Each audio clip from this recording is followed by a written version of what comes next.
ስለመልካቸውና ስለውበታቸው ብለው የወለዱትን ሕፃን ጡት የማያጠቡ ሴቶች እንዳሉ ታውቃላችሁ። እቤት ውስጥ ስራ የማይሰሩ ለምን ሲባል ጥፍሬ ይበላሻል ብለው ማለት ጣዖት ይሄ ነው። አንዳንድ ሰው እኮ መልኩ ጣዖቱ መልካቸውን የሚያመልኩ አሉ። እጃችን ላይ ባሉ ሶሻል ሚዲያዎች ዜና እያለን የምናየው የሰው እልቂት የሰው ሞት አይደል? ፎቶ የምንለጥፈው ሰው ሲታረድ ሲሞት አይደል? ብዙ ላይክና ሼር የሚበዛው እሱ አይደለም? መከራ እኮ ነው። ህይወት የሚገኝበትን ቲክቶኩ ላይ የምንመለከተው ህይወት የሚገኝበትን አይደለም። ፌዙን፣ ቀልዱን፣ ቧልቱን፣ ሳቁን፣ ልፊያውን፣ ድሪያውን ነው። ብዙ ተመልካች ያለው እሱ ነው። የ30 ደቂቃ ስብከት የመስማት ወኔ የለን። የ3 ደቂቃ ቀልድ ነው ብናየው።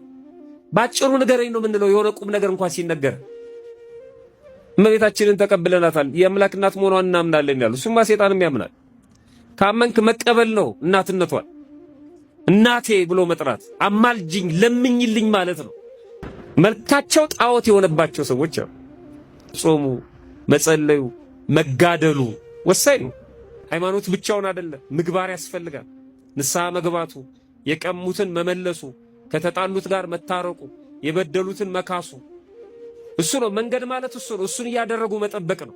የምስጢር ባለቤት ፈጣሪያችን ምስጢሩንና ጥበቡን እንዲገልጥልን በድጋሚ መልካም ፈቃዱ ይሆንልን።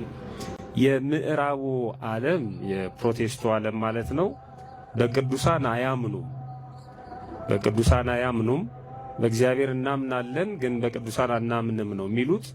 በቅዱሳን አለማመናቸው ምክንያታቸው ብዙ ነው። የመጀመሪያው ቅዱሳንን ማንሳት፣ ስለ ቅዱሳን ማስተማር እና በቅዱሳን ስም መማፀን። አሁን እመቤታችን ቅድስት ድንግል ማርያምን የሚተካ ቅዱስ የለም። ግን እመቤታችን ቅድስት ድንግል ማርያምን በተመለከተ በጣም እንወዳታለን ይላሉ። የጌታ እናት ናት፣ እናንተ እንደምትወዷት እኛም እንወዳታለን ይላሉ። እኛ እንደምንወዳት አይደለም የሚወዷት፣ መጽሐፍ ቅዱስ በገለጣት ልክ እንገልጣታለን ይላሉ። መጽሐፍ ቅዱስ ላይ ባለው መጠን እናምናታለን። 1000 ጊዜ የእመቤታችን የቅድስት ድንግል ማርያም ስም ቢጠሩ ግን ለምኝልን አይሏት።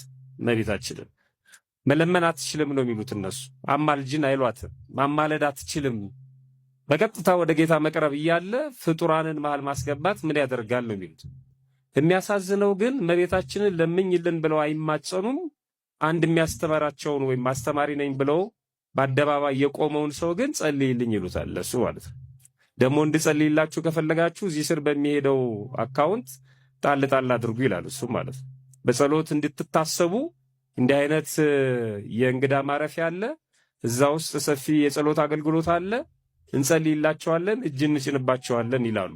እነሱ መጸለይ ከቻሉና መለመን ከቻሉ እነሱ ምንነታቸው ያልተረጋገጠ ማለት ነው በምድር ላይ እስካሉ ድረስ ጽድቃቸው ኩነኔያቸው ያልተረጋገጠ ሰዎች እናማልዳለን እንጸልያለን ካሉ ጌታን ወልዳ የሰጠችን ንጽሕተ ንጹሐን ቅድስተ ቅዱሳን የምትባል እመቤታችን ቅድስት ድንግል ማርያም እንዴት ነው ማትለምነው ነው ጉዳዩ።